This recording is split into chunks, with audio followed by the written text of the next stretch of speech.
Get your ears wrapped around the Golden State Media Concepts Basketball Podcast. All the scoop you need to know from college basketball to the NBA and even March Madness. News of your rising stars. Topics on and off the hardwood. This is the Golden State Media Concepts Basketball Podcast.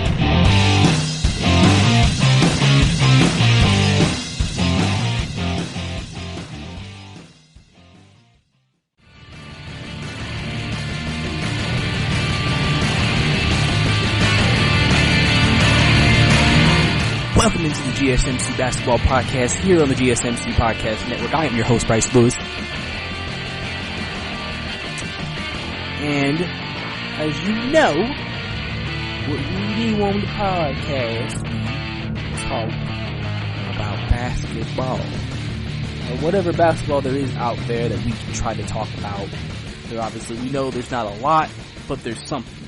So that's what we're going to talk about today. Obviously, I have some news updates, on the league, on what they're thinking about doing for the season, if they think they're going to have the season start back again at a certain time, and et cetera and so forth. I also, I'm going to finish up the Western Conference season reviews, so we'll have the rest. I'll talk about the final 5 teams left to be talked about. So that's going to be the next thing, and we're just going to go from there. Really, we're just going to go from there and work out. But we're going to start with updates on the league. So obviously, as you know, the NBA had their season suspended. There's been some optimism if it's going to come back or not. There's been questions if it will come back or not, and so there's a lot of stuff there that has to be figured out. And I think initially Adam Silver came out and said that they won't know if the league will be coming back or not within 30 days. So that'll be the big thing that I think we're going to be trying to figure out. The league say we really can't make a determination. There's been plans and stuff they've been thinking about. They said one of the most biggest things is that they have to go get tests. And tests that can give them results quickly. They're going to look into trying to get that potentially. So that way, it can help with the entire decision on if we can maybe get the league started back up with no fans. Because obviously, I think the league wants to be able to come to a deadline and be able to say, yes, we're coming back, or no, we're not coming back. They don't want it to linger because they know nobody wants it to linger. Everybody wants answers. And so they're gonna try their best to get any answer that they possibly can get in any situation. So that probably will be one of the biggest things I think that will be tried to be found out within the league, obviously. Now, there has been also other reports that the owners and the league are angling with promesticism with canceling the NBA season. They feel like there may be momentum at this rate that could point towards them canceling. So they're kind of trying to maybe potentially start setting up a deal or so to put some things in place to go ahead and negotiate with the NBA Players Association and maybe discuss canceling the season and figuring out all the quirks and everything they need to figure out. Obviously, this is the worst case scenario. No fan actually wants the season to end. It's one of those things where, they don't want the season to end. And so the fans are like, well, we don't want that. Players don't want it. But, maybe the league feels like this may be the only route they can go. But, listen, they're going to look over every rock and turn every quarter they can to try to figure out what is the right move. What is the right decision? Because those are the questions that we have that we want to be answered. What is the best move and the best decision for this league moving forward during this crisis? Now, on the player side of things, the players have repeatedly said from different statements and from the league that they're willing to try to continue and finish this season at any means necessary, which means they're serious about trying to hold on and wait to get the season completed. I think one of the main things is also for teams that are in the playoffs. I think it's just one of those things where we don't want to go a year with our current team, think we have a chance to win a championship, then never get that chance. Because then this year will always be a what if year. What if we played? Would we have won? Because if the Lakers come back with all the guys on 1-year deals and they don't come back, we don't know if the Lakers are going to be in this position next year. We're going to still expect them to be good, but we don't know if it's actually going to put them where they want to be. So they want to see it through this year. They want to be able to get the answers they want this year. So they can make a certification and they know, okay, this is what we're doing.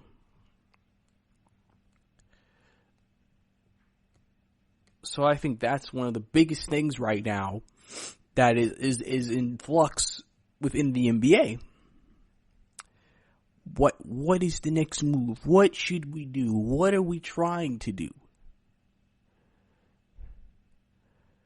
That's going to be the big thing. So I'm sure you have some people who think the league should just cancel. Safety is the number one priority. I know a lot of people are going to be sad. Other players are going to be disappointed, but it's just part of life. This was a pandemic, and you just got to settle with the consequences. Some people feel like if there's any chance the season could be salvaged, do it. Do whatever it takes to reach that necessary requirement to have the season salvaged. Solve it. And because people love the game of basketball. It'll be weird though, because at the rate we're going, there may be a possibility that all three leagues may be playing at the same time. So I guess in a way it'll be a very jumbled up mess, because let's say you're a baseball and a football fan and you gotta watch, let's say, obviously weekends, and then the weekday games will probably be the games that'll be affected. The weekend games, unless you're the primetime game, you wouldn't necessarily be affected. The games that happen early in the day wouldn't be affected either. Baseball can kind of be all day. So can the NFL. So they could be more in competition than NBA. NBA is usually evening to night. And just so it's a lot of content as a sports fan, but then ratings are going to be affected. You're not going to maximize anything. Any league's going to maximize on the ratings. If anything, it'll tell you which sport will get the most eyes. But we know they're not maximizing on the ratings.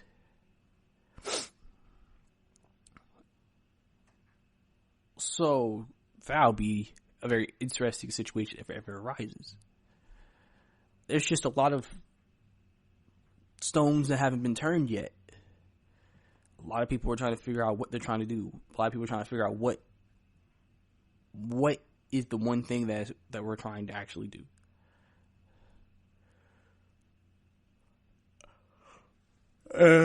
And so with that being known, we'll have to see. It's going to be difficult, but at least we have maybe a deadline date of May 1st as to knowing what the NBA will truly do. What they're truly going to do moving forward in trying to move the league forward during this crisis. But coming up next, we're going to go ahead and get into the last of the Western Conference reviews. My last 5 teams for the rest of the show. So stay tuned for that. And we'll be right back right after this break. Are you looking for the very best NFL and college football podcast? Then check out the GSMC Football Podcast. Get the latest football news both on and off the field. From the NFL Draft to trades to the rumor mill to the NFL Combines. They got you covered. That's GSMCpodcast.com/football-podcast. Get updates on college rivalries, game day insights, and much, much more. It's football talk the way you want it. This show eats, sleeps, and breathes football. Don't forget to like them on Facebook and follow them on Twitter. Visit GSMCpodcast.com for more info.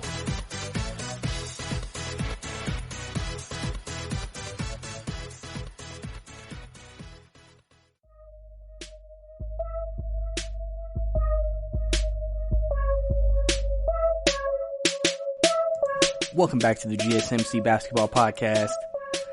Last segment, we discussed some news and notes around the league. The league going with the deadline of May 1st to try to figure out if the season will be savaged or not. We'll have to figure all that out. It'll be very interesting.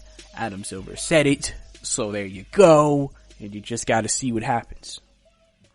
Obviously, the players are willing to do anything that they possibly can to salvage this season if they can.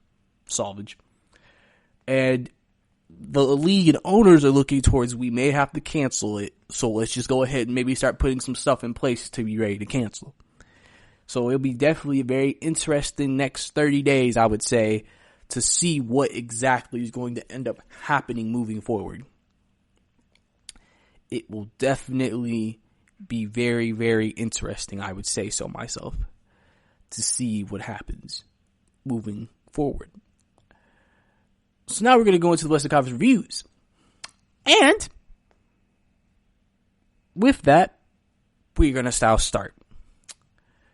So, this segment we're going to talk about, the Oklahoma City Thunder. Them Thunder, baby. Oklahoma City surprise team. Simple. Facts. Nobody expected the Oklahoma City Thunder to be where they are right now. Currently in the playoff picture right now. If the playoffs started today, almost 10 games over 500.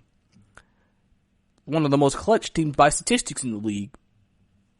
A lot of people felt like when they traded Paul George and Russell Westbrook, they were going to be a team that would be a lottery team, a bottom tier Western Conference team. They would just try hard every night. But nah, they tried hard and they won. They've won. Now, obviously, nobody looks at this team as a championship team, a team that's going to take anybody to the finals. But just the fact that they were able to exceed expectations is always an accomplishment of the season. Because you play with house money. You're a team that was never supposed to get there. So you're playing with house money, and you feel like, hey, we weren't supposed to get here. So we got nothing to worry about. We gonna do us. And we're going to hope for the best. And we're going to play our best game every night as much as we can. Obviously, I've said on this show multiple times that the addition of Chris Paul was crucial for this. Chris Paul coming back to All-Star Chris Paul this year is really what took them over the top. I don't know if they would be where they are right now without Chris Paul. Chris Paul providing that leadership. Another coach in the court. His great playmaking. All of it. Him being able to do everything that he did. That's why he was able to be successful.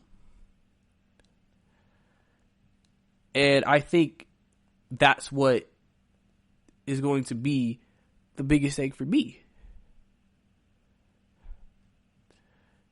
So, I think that's the biggest thing that I think comes out of this for the season is just Chris Paul helping him. And then we gotta give everybody else credit.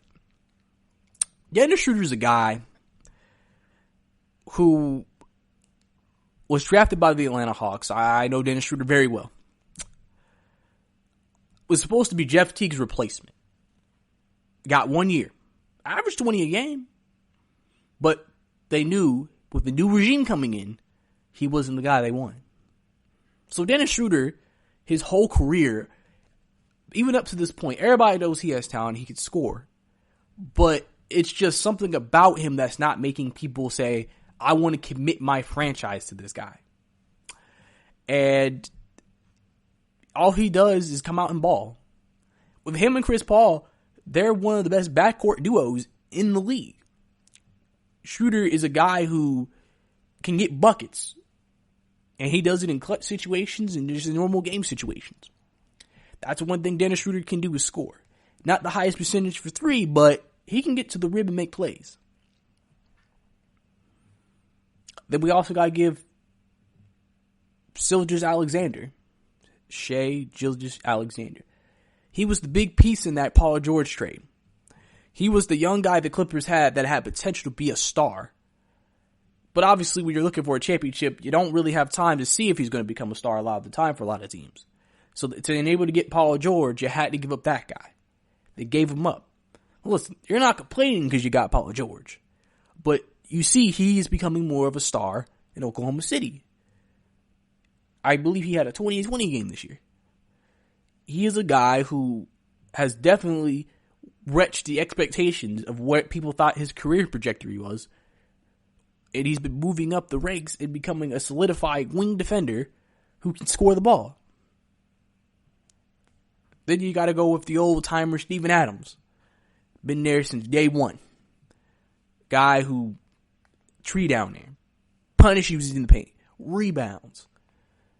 He's one of the few traditional centers that still play in this game, and he does everything he can to be successful. And he's like a rock for any team. He's always that guy who all that changes, he stayed.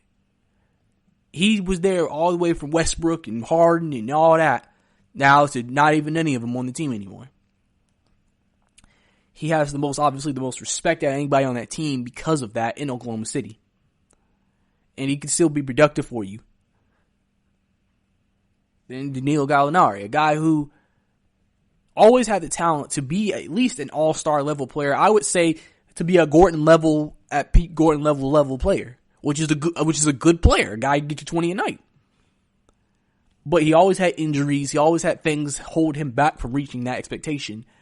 And so a lot of people knew Danilo Gallinari could play, but we never truly knew how good he was. And this season he stayed healthy. He's played very well for Oklahoma City Thunder as well. The Oklahoma City Thunder have accumulated so many draft picks and have so much young talent. They are set up for the future. They are set up to be successful in the future. They are set up to be a sustainable team long term. You may look at this current unit and think there's no superstar. They have a lot of good players, though. But you never know with future draft picks and the selections they make where they're going to end up. We never know who they might try to get in a trade. All of this could be used for that. Oklahoma City's, a lot of people would question Presley. You lost Westbrook. You lost Harden. You lost Kevin Durant. No championships out of them. You're able to accumulate good players, but you can't, but for some reason nothing's actually happened. Well, this is his second chance on life. This is his second chance, his second win. You were able to accumulate 3 all superstar players. Now, what can you do now? Can you accumulate more superstar players? You got your all-stars right now, but can you accumulate superstar players? They have all the potential in the world to be successful. We have all the potential in the world to be good. They have all the potential in the world to play well. You just gotta, if he could put it together, like if people think he can, Oklahoma City will be a very competitive team for years to come. And that's all you really want. Oklahoma City's one of those small, those small market town cities where if you give them a team that plays hard every night and gives 110%, they'll support. They'll sell out. That's the type of city they are. They'll support, they'll love, they'll cherish. And that's why they were gifted a basketball team. Because of that. Remember, when New Orleans had to play there because of Katrina, Oklahoma embraced them. Which then made the league say, well, shoot, we can put a team in Oklahoma. Luckily, the Supersonics were getting sold and a lot of things were happening. And they moved them to Oklahoma City. Best decision that's ever happened for Oklahoma City.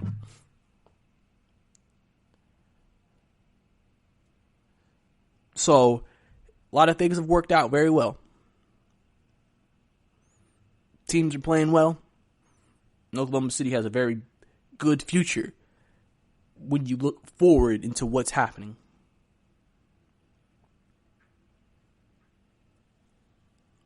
But that was the Oklahoma City season in review. Next team we're going to talk about, the Dallas Mavericks. Right after the break, right here on the podcast.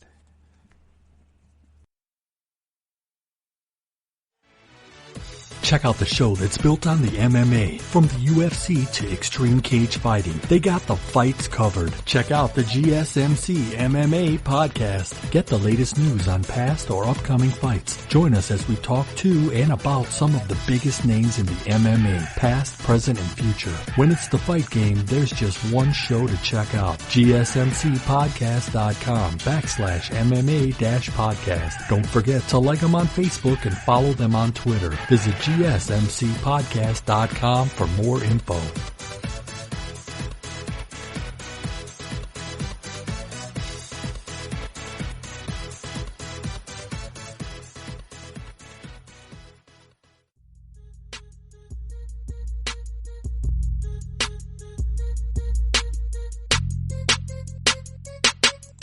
Welcome back to the GSMC Basketball Podcast, baby!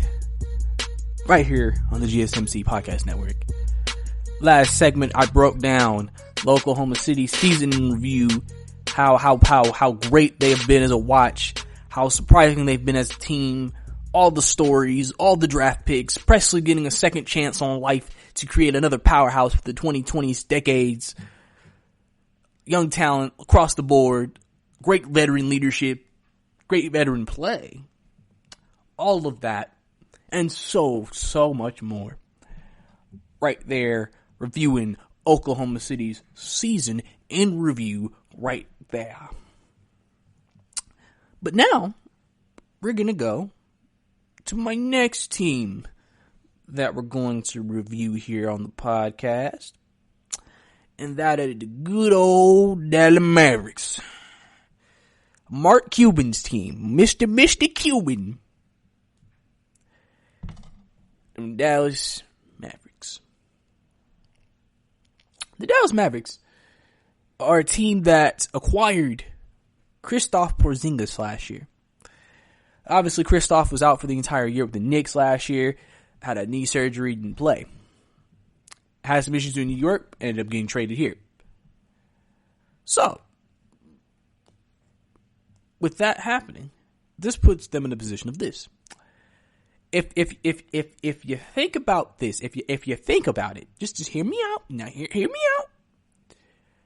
You had Luka Doncic, who you drafted last year. Luka Doncic ended up being a star his first year. So you got one star player.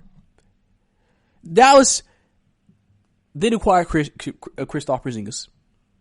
Now you got two stars if Kristaps can get back to the unicorn that he was in New York. You have two of probably one of the best offensive players in the game. Because Kristaps is a 7-footer who can stretch the floor, score every part of the floor, paint, mid-range three. Luka, paint, mid-range three. Then you got weapons. Tim Hardaway, shooter. Seth Curry can shoot. Dwight Powell, young player, good player. A lot of guys. Rick Carlisle, especially after the finals where they beat Miami, has always been considered one of the best coaches in the NBA. This is one of the best NBA teams offensively in the NBA, the Dallas Mavericks. Dallas can score against anyone. Their biggest issue is they're not the best defensive team. Because Luka don't play defense. Kristoff really don't play defense. Tim Hardaway don't really play defense. Steph Curry don't really play defense. So that's really their biggest issue. They're one of those teams, they're a young team that could score. They could drop 120 a night. But that's the thing. They kind of have to drop 120 a night. Because they usually never play well enough defensively to be in a low scoring game. Where if they're off, usually their defense is not usually good enough to hold the other team down unless they're going against a non-good offensive team. They're a team that I consider a wild card of some sorts. Because they have a duo. Just like the Clippers have a duo, just like the Lakers have a duo, just like Houston has a duo, just like Utah has a duo. And you could say, off pure talent, they're top three. Off pure talent, top 3, top 4. They're just younger than everybody else. I feel like they could beat a team like Houston. They could beat a team like Utah. The question is, can they beat teams like LA? What we've seen for the regular season is what you saw. LA can score and they can defend. And they have some good matchups on Dallas. Dallas cannot defend that well. So LeBron gonna get his 30. Anthony Davis will get his 30. But there's no guarantee Luka and Kristoff are gonna get theirs because they have defenders that can guard. They could put LeBron on Luka. They could put Anthony Davis on Kristoff. And that's where you feel like at best they're a first or second round team right now, which is fine. Listen, both Kristoff and Luka have never made it to the playoffs. Getting playoff experience is crucial. Going through battles are crucial. But with the type of offensive team they have, they could definitely put up a fight against either one of the LA teams. And like I said, can beat a Utah or Houston. Obviously, Luka Doncic, a guy who, overseas guy, was playing against men from age 15. Coming to the league and taking the league by storm. He had an immediate impact. He's even said that he thinks it's actually easier to score in the NBA than it was in Europe. I mean, this guy is a wizard with the basketball. And then what happens, he's also one of those guards who are huge. He's like 6'8", 6'9". So he's doing all this with the height. So he can, and that's why, again, since he has such a polished offensive game, he's a point guard who can post you up. If he has that type of matchup.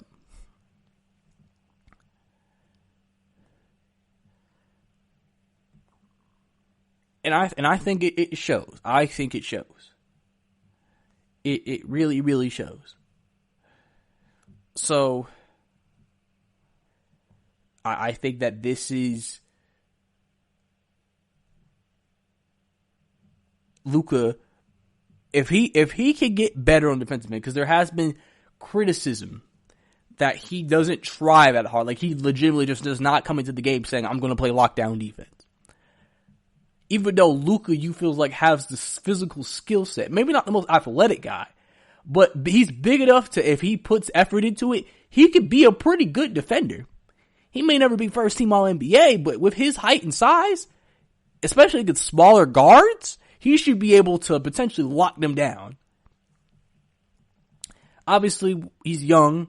We think it'll just take, more years of experience. Maybe getting a guy in there whose defense is his forte and saying, hey, Luka, you can do this, try this out.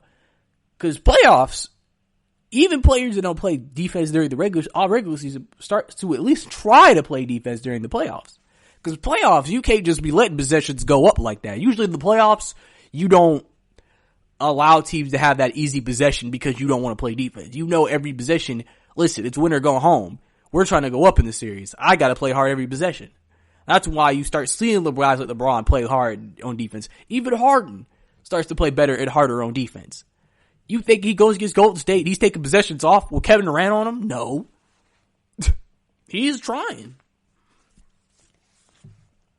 So you could see Dallas has all the potential in the world to be a team for years to come who could potentially rise to championship contender stature. It's definitely there.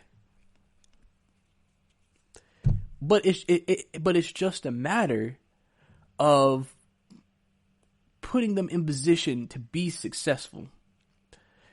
Rick Carlisle getting the most out of his stars because Kristaps and Luka are going to take them as far as they can take him. Because you don't know the ceiling of this duo yet. You won't know what you need to do till you hit the ceiling. When you get the ceiling of the duo, then you'll be able to sit there and be like, okay, this is how good they are. This is how far we can go. We've put this said team around. Let's see what they can do. Because like I said, Dallas right now, listen, Kristaps was dealing with some knee rust all season long. And Luka was banged up a little bit before the hiatus. Obviously, if they start the season back, they'll probably be 100% ready to go. Obviously, you got to get into game shape. But once all that passes by, they'll be 100% ready to go. You hope that they won't still have any lingering injuries that potentially happen. And they'll be ready to go out there, play, and compete at a high level. Because, hey, you never know. A fully 100% Kristaps and Luka, it'll be definitely fun to see what they can do out there on the court and in the NBA playoffs in that environment.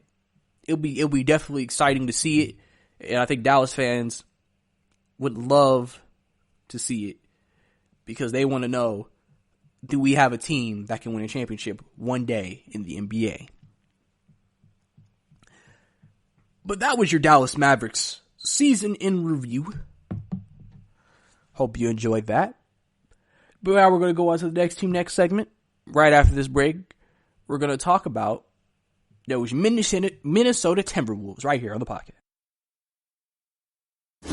Check out the show built around the women of MMA. From the UFC to the extreme cage fighting, we got the fights covered. Listen. It's the Golden State Media Concepts Women's MMA Podcast. The latest news of upcoming fights, discussions of previous matches. Join us as we talk to and about the biggest names in women's mixed martial arts. Past, present, and future.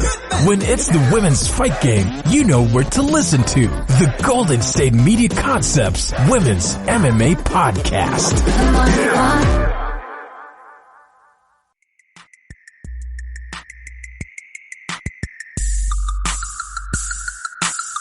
Welcome back to the GSMC Basketball Podcast.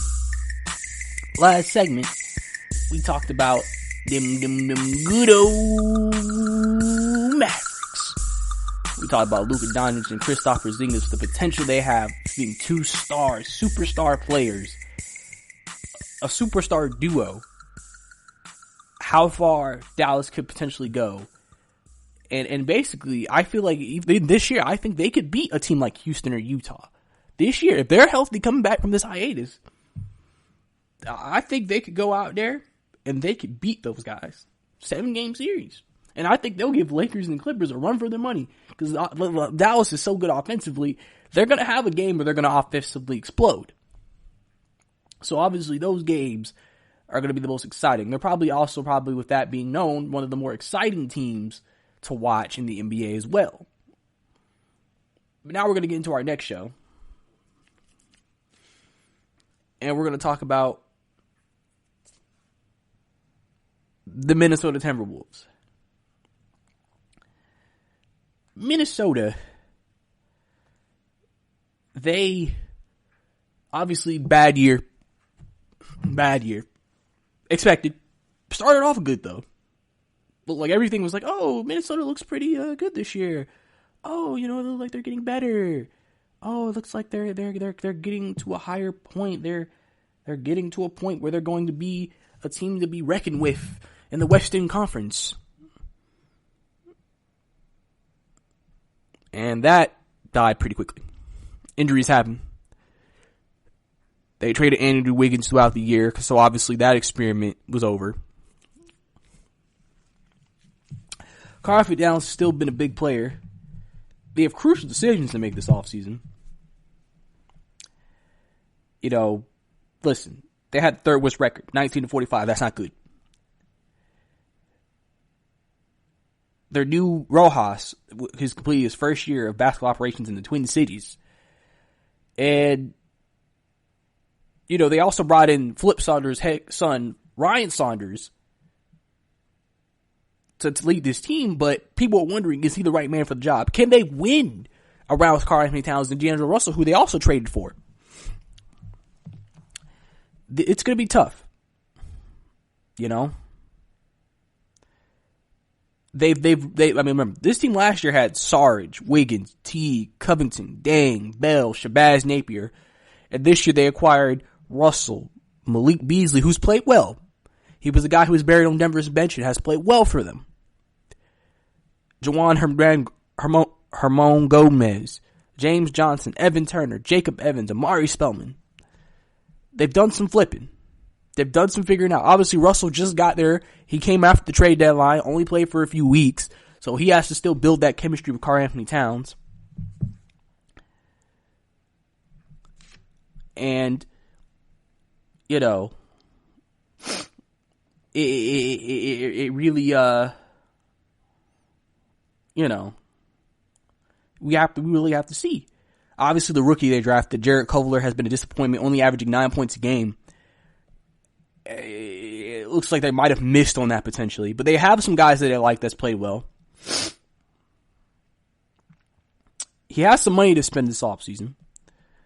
And, you know, Minnesota has potential. Because you have your new duo that you want to see if you can win with Karl-Anthony Towns and D'Angelo Russell. You have some young pieces. And you're really just trying to figure out how can we formulate this team to get Minnesota from mediocrity, from the bottom floor of the basement. They have been a team that has not been competitive in years. Last time they made the playoffs was with Jimmy Butler, when they had, you know, Wiggins, Karl-Anthony Towns, and Jimmy Butler with Tom Thibodeau. But outside of that, they've really been bottom feeders. Karl-Anthony Towns has been a great center. He's averaged 20 a game, 10 rebounds, can shoot from every part of the floor. Wiggins obviously has been a disappointment because of the potential he had in never reaching it. It just seems like the right formula has never came at the right time. A lot of stuff has just gone wrong. And I think that's just been that's affected things. And I think that's big. I think that's big because it's one of those things where if I'm Minnesota, you're obviously seeing this experiment, but I think you definitely want to try to get a third star. That's why Jarrett Culver being a disappointment hurt them. Because they were thinking maybe we could draft our third star, bring in 2 solidified stars, and build this core, and then boom, see what happens. Well, if he's a bust, it's only been a year, so he'll get another chance to improve. But if he's a bust, well, that failed. So now, because listen, Karl-Anthony Towns is not good enough. D'Angelo Russell is not good enough. Just those two to get you to the championship. If you want to start, I think you want to see how far you can get with them as a full season. Can you make the playoffs with him? And then, okay, what moves do we need to make to then move up, to get further, to make a bigger jump? That's kind of the next question you're going to be asking yourself. You know, it's kind of that. You're kind of asking yourself that question. What do we have to do to, you know, put ourselves in that situation? And it's going to be interesting to see what happens with Minnesota. It's going to be very interesting to see what happens with Minnesota. So, you know, it's something that I think is going to be very interesting to look at. It's going to be something that's very interesting to see about. You know, because they have some guys that they like. They have some talent. Like I said, they've made a lot of changes to the roster. Got rid of a lot of other guys to bring in a lot of new guys. Ryan Saunders, head coach. I like Ryan Saunders. I think it's hard, I think, as a young head coach coming into a dysfunctional franchise that's been bad for a long time. Because everybody's looking at you as this young, fresh face, the savior in terms of coaching. And sometimes in these situations, you know, you need that veteran. The problem is Tom Thibodeau didn't particularly work out to the fullest extent either. So it's just like, well, we did the veteran route and we haven't got anywhere. So let's do the young route. Let's start first. Let's bring in a new head of basketball operations. Let's bring in a new head coach and let's see where we go now with this. Minnesota could get the number 1 draft pick this year. Bringing Anthony Edwards, if he ends up being a good player, you got a big 3. D'Lo, Anthony Edwards, Karl-Anthony Towns. You got you a wing, a guard, and a big man. You got a star at every level. Now you just gotta fill out the rest of the team. Jarrett Culver, expectations will be lowered. He doesn't have to be a star. Just be a good role player. Be someone who could come off the bench and produce. Juan gives quality minutes when Karl-Anthony Towns has to come off the floor. They still have to find him a backup point, but they're doing what they got to do to try to put themselves in position moving forward. And as a team, that's all you want to do. How can we set ourselves up to be good long term into the future down the line? What do we need to do to create a situation where we're going to be successful moving forward? Moving on into the light of where we want to go. You know, and I think that's big. I think that's big for everybody involved. Trying to figure out what's the next step. So just know that, you know, there's gonna be a lot. There's gonna be a lot on the line. There's gonna be a lot there. And Minnesota has some pieces to work with. They have some things to work with. It's just all about, at the end of the day, putting it all together, which Minnesota has struggled to do, and putting it all together and then putting a successful group on the floor to then be successful moving forward into the future. And that's going to be the key to Minnesota long term. But coming up next, that was your Minnesota Timberwolves season in review. We're going to talk about them San Antonio Spurs. Oh, how the Spurs have fallen. Right here on the podcast. Tired of searching the vast jungle of podcasts? Now listen close and hear this out. There's a podcast network that covers just about everything that you've been searching. Hey! The Golden State Media Concepts Podcast Network is here. Nothing less than a podcast bliss with endless hours of podcast coverage. From news, sports, music, fashion, cooking, entertainment, fantasy, football, and so much more. So stop lurking around and go straight out to the Golden State Media Concepts Podcast Network. Guaranteed to fill that podcast itch. Whatever it may be. Visit us at www.gsmcpodcast.com. Follow us on Facebook and Twitter, and download us on iTunes, SoundCloud, and Google Play.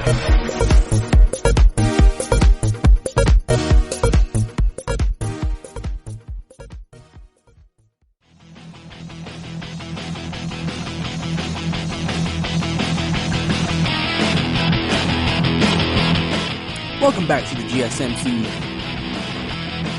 Basketball Podcast. Last segment, we talked about the Minnesota Timberwolves. We broke down Minnesota. We broke down how they are, how they look.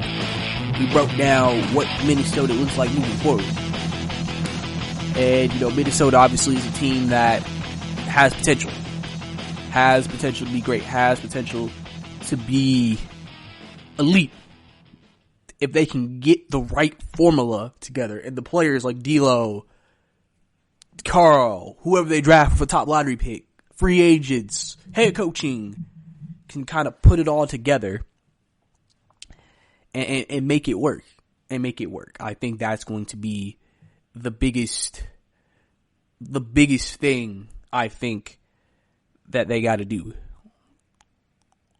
Cause when that happens, that's Minnesota. Hey, small city in terms of market, bring a good team on the table, they'll be able to work it out.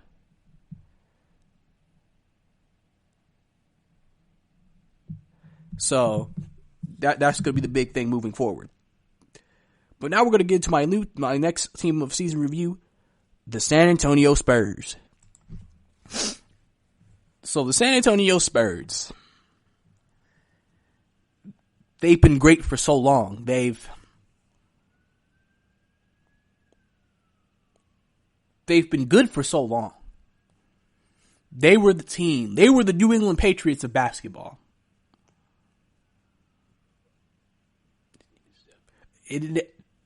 They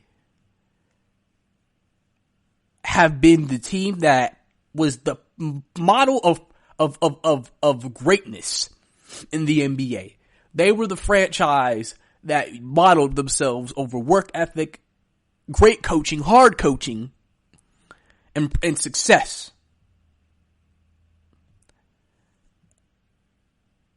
You know, obviously all of that was with Tim Duncan, Manu Ginobili, Tony Parker, all of those guys. All of those guys putting in work successfully. This season, they have a losing record. They were in contention for the 8th spot, but I think everybody knew they weren't going to make it. You went from having Hall of Famers of Tony Parker, Manu Ginobili, and Tim Duncan to having LaMarcus Aldridge and DeMar DeRozan. No disrespect. They're good players. But those are their two best players. And even though they may have a great system, great coaching, great franchise, great organization, you got to have the talent, especially in the NBA. You have to have the top end talent to be able to win. And they don't have that. They don't have that. They were so ahead of the curve for so long. And now they're behind it. Remember, when the league was switching to threes, Greg Popovich didn't necessarily switch. He was still trying to do the same thing he was going to do. Because remember, he still had Tim, even though they were older. Manu was older. Tony was older. He was still trying to stick to what he did. Then, when they left, he tried to adapt to more of a three-point game. He thought Kawhi was going to be the savior of the team after that. He didn't want to be there anymore. So now, you lost a superstar player, and you had to get LaMarcus, and you had to get DeMar, and think, okay, well, this is what we got. This is what we have.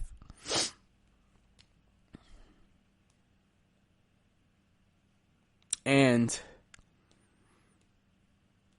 San Antonio, they just can't get it done. The Spurs have to take a long look at them and their franchise and decide what can we do? Because right now they are mediocre. Right now they are mediocrity. Right now, the Spurs will never be a threat for the championship right now with the team they have currently constructed. And with Craig Popovich getting older, is he going to want to stick around for a rebuild? Like a true rebuild, like a true, we're going to suck one year and maybe be a top lottery pick. Is he going to want to stick around for that? That's going to be something that will be asked and asked and asked, because the Spurs should know with this team, you can't win with it. You can't win with it. I think to salvage one of them, I think you could keep DeMar, let DeMarcus go, but you got to bring a superstar in. San Antonio, one thing they've been so great at is drafting. A lot of the players they've been able to produce have been drafted by them. They've been able to take late round picks, second round picks, non-lottery picks, and produce and make them very good players. They've been able to do all that. And so the potential is there for them. They just have to put it together. They have to figure out what is the next step of this franchise. What is the next step of what we're doing? And what is the next move? I mean, listen, they have young talent. DeJounte Murray, young up-and-coming point guard, has talent. He's had injury issues, though. Lonnie Walker, exciting young player. Every time he gets on the court, it feels like good things happen all the time. Athletic. Patty Mills has been there for a long time. Solid player. Derek White, another guy. His come out party was in the playoffs last year when he dropped 30 points in Game 3 against the Denver Nuggets in the first round. He hasn't played up to the level they thought, but he still played well. Marco Bellinelli, a veteran. Rudy Gay, a veteran. Forbes, he's played well. Jacob Pote, he's played well too. Young upcoming center. Trey Lyles, same thing. They have, I mean, remember, the Spurs have also been an organization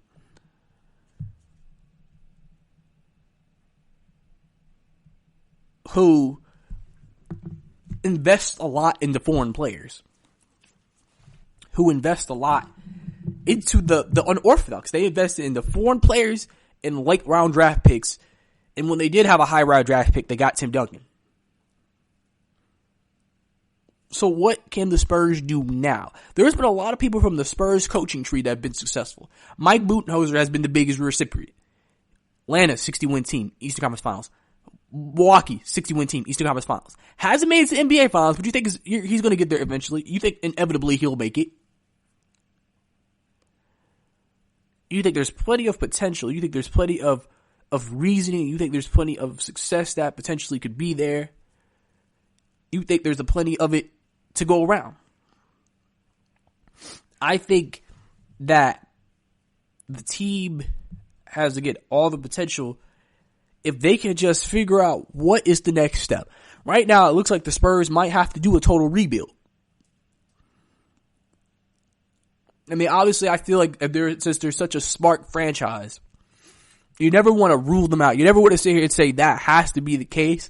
But it just seems like with the way the league is headed, the teams that are at the top of the Western Conference, unless you can get a Kawhi, LeBron type player, you're not going to be able to compete.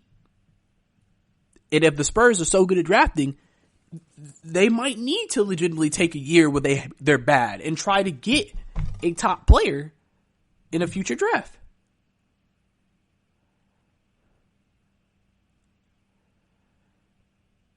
And that's kind of the big thing. That's the big thing right now.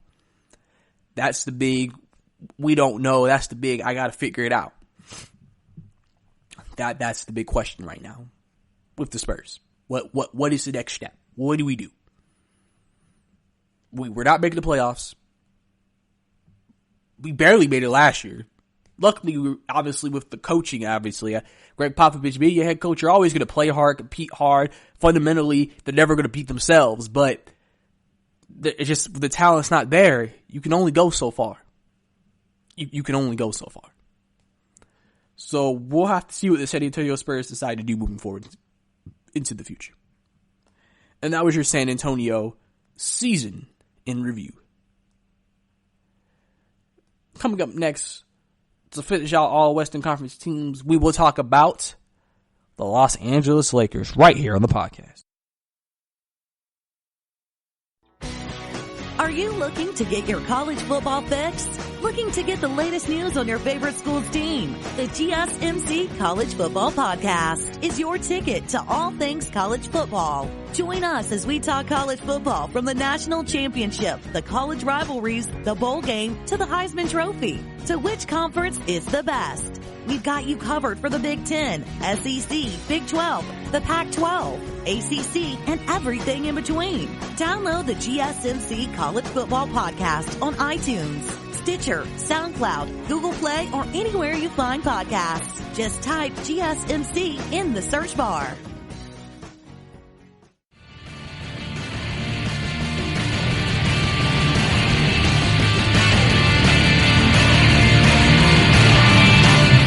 Welcome back to the GSMC Basketball Podcast, baby. Right here on the GSMC Podcast Network. Last segment, we talked about the fall of the San Antonio Spurs season. We discussed their season, what the Spurs have to make decisions on moving forward, because they're not ahead of the curve anymore. They're behind the curve. And if they want to be successful, they have to make changes. They have to make changes. But the question is, with a franchise that's so used to being ahead, now that they're behind, can they get back ahead? Can they get back into the trend? Can they get to a point where they can be successful moving forward, going into the future? These are questions that the San Antonio Spurs have to answer to see if it's going to end up working out for everybody when it gets down to it.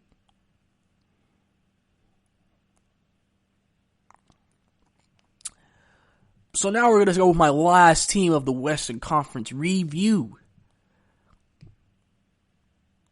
We're going to talk about them Los Angeles Lakers. Laker Nation, baby. This is y'all reviewed right here. Lakers, number 1 seed. Elite team. I mean, that's simple as you put it. Team competing for the championship against the LA Clippers. Obviously, everybody wants to see the battle of LA in the Western Conference Finals. Season comes back. Everybody's going to expect it. LeBron, 17th year, still dominating. Still being elite. Being a top player in the game. People felt like he fell off. What they said, washed up king. Washed up where?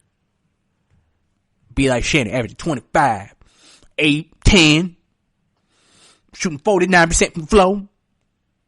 Ooh, those are numbers, Skip. Yeah. So, the Lakers they were a team that, obviously, Kawhi didn't go to them. But Rob Pelinka, we have to give Rob Pelinka credit. We have to give Rob Pelinka credit. He put this team together. He put these pieces together and put them in a position where they can be successful with this team. When you got LeBron, you don't need that much. But obviously LeBron's older, so you don't want to put him through that same scrutiny that he was in Cleveland early in his career. So you gave him Anthony Davis. Now it's LeBron and Anthony Davis. And then you put a decent to good supporting cast. It's been shown in LeBron's tenure. That's a finals team. Lakers are long, athletic. Not as athletic, because they are a bit of an older roster. But, very high IQ shooters. They put a routine around LeBron that fit LeBron. Last year, they tried to have a lot of young players and playmaking guys, but they couldn't shoot. So you couldn't maximize LeBron fully. This year, they have shooters, and they made LeBron the point guard. So you can maximize LeBron on what he can do. Because that's what you want to do. You want to maximize LeBron James. Which is why he's had one of his best seasons and why he's been in the MVP discussion. Like I said, Anthony Davis, big trade they made for New Orleans. Anthony Davis, great player. Has a chance to finally be in a winning situation. He has a chance now to be in a place where he's never really been before. He's never been in this place. He's never been in a place where he could be this successful. And now, that puts him in a great spot. He's showcasing his talents, showing how dominant of a player. LeBron defers to him half these games. Because LeBron knows he can get his. But when you're a big man, you need to be fed the ball. And LeBron's making sure Anthony Davis can still show this league he is a top 5 player, why this trade was made. And then you got the shooters, Danny Green, a sniper. We know Danny Green, especially in the playoffs, in the finals, how hot Danny Green can get. You got Kyle Kuzma. He's had the hardest adjustment trying to figure out his role with reduced minutes in this lineup. Even though everybody feels like Kuzma is their third best player on the team. Obviously trying to figure out what happens there with Kuzma. Obviously their biggest hole was backup point guard. Rondo has not been playing very well, struggles to shoot free throws, can't really score, not the greatest defender. He's kind of a liability. Now, obviously, if you're the Lakers, you're hoping for playoff Rondo when the playoffs start, where Rondo just now becomes a better point guard all of a sudden and makes all these amazing passing decisions. But at the same time, you also need somebody who can still score, because that's not going to change for Rondo. And that's why they brought in Dion Waiters. Obviously, Dion did not play because they signed him right before the hiatus, but he's expected to come in and be that scorer off the bench as a guard. And overall, this team is very well constructed. You have Dwight Howard, JaVale McGee in the paint. Guys who can block shots, alleys. Can't hate on it. Like I said, you got KCP who the beginning of the season was not good. He was playing like crap at the beginning of the year, but finally caught his stride, and now it's like, okay, KCP, I see you. Like, really, you look at him like, okay, I like what I'm seeing right now. I like what I'm seeing. And the thing is, this is a big wild card for me with them. So as you know, they released DeMarcus Cousins. DeMarcus Cousins got hurt before the year with a torn ACL, I believe. I think it was either that or an Achilles. I think one of the two. So he's supposed to be out, but they said that he might be able to come back if they made a deep run in the playoffs. So now, by the season comes back, the playoffs might have just started. And so you might not bring him back right at that moment, but it makes you think they released him to potentially bring him back. What if he's healthy? If I'm the Lakers, I'd bring back DeMarcus Cousins. DeMarcus Cousins was going to be the wild card for them if he stay healthy, because if DeMarcus Cousins can resemble what he resembled in Sacramento, you have two guys in the post who can score at will. Both can drop 25 a game. With LeBron, unstoppable. Even the Lakers don't, because here's the thing. Here's the one advantage they have on the Clippers. The Clippers do not have a big man that can guard Anthony Davis. So Anthony Davis in that series, if they're going to win, has to take over. Now imagine if you had DeMarcus Cousins, fully healthy, games under his belt, not holding back. That's that right there, that matchup, the Clippers front court versus the Lakers front court, will determine that series. Unless Kawhi and Paul George just go bonkers and the rest of this team goes bonkers, it's going to be a season to remember. A series to remember. And so, when you look at it, on paper, if they can get DeMarcus Cousins back, I think they should be the favorite. Depending on where DeMarcus Cousins is. Because like I said, they have all the potential in the world to be successful. They have all the potential in the world to be good. There's a reason why they're in the championship race. And the thing is, they could only keep getting better. And that's scary if you're a fan of any other team other than the Lakers, because the way they could get better, that's crazy. That's the reason why Clippers decided to get the team they decided to build, because they wanted to be deep, where we may have a mismatch against them, but we still have guys who can come in there and make plays, where if Kawhi or Paul George has a bad game, we have enough talent with other positions that somebody could step up and play well that game, where it's not just all on Kawhi and Paul George. And it's the same thing with the Lakers. They have it where, yes, LeBron needs to do what he needs to do, and Anthony Davis needs to do what he needs to do, but bringing in Dion Waiters helps give them a score. So if one of them doesn't have the night, they have somebody they know, Dion, hey, Anthony Davis don't have it tonight, or they're doing a good job. Can you give us some buckets? DeMarcus Cousins is the same way if they bring him back. Can you give us some buckets? But, the Lakers are in a good place going forward, so it'll be interesting to see what happens with them. And that was your Western Conference recap. We have now completed all the Western Conference teams. And that is the end of the podcast. Thank you for tuning into the GSMC Basketball Podcast. I was your host, Brice Lewis. Don't forget to follow us on all of our social media. Don't forget to listen to our other amazing shows. Thank you. Have a good day and stay safe and healthy.